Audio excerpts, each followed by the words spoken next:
The war in Iran has cost taxpayers $25 billion so far. The revelation coming amid tense testimony on Capitol Hill today from Defense Secretary Pete Hegseth.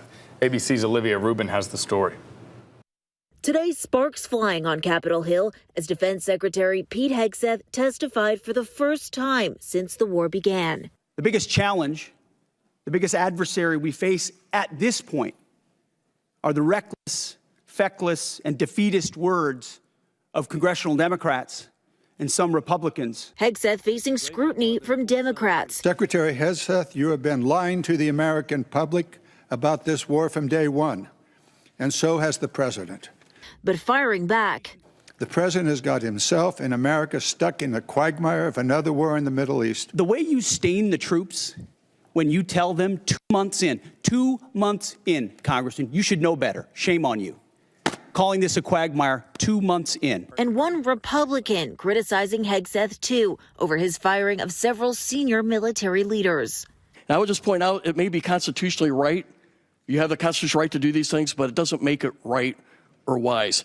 Hegseth also dodging questions about how much longer the war might last as it enters week 9, well beyond President Trump's initial timeline of 4 to 6 weeks. Mr. Secretary, how many more months, just order of magnitude, do you think that you're going to need to be able to conclude operations successfully? As you know, and as the president has stated, you would never tell your adversary. And now for the first time today, the Pentagon revealing the Iran war's cost on the American taxpayer, $25 billion.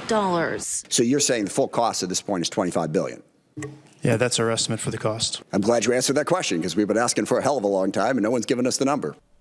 And President Trump today telling Axios he rejected a peace plan from Iran, which would have lifted the U.S. naval blockade and reopened the Strait of Hormuz, but delay nuclear talks. Meanwhile, Iran's parliamentary speaker today saying they will unite to defeat the enemy and achieve victory. Olivia Rubin, ABC News, Washington.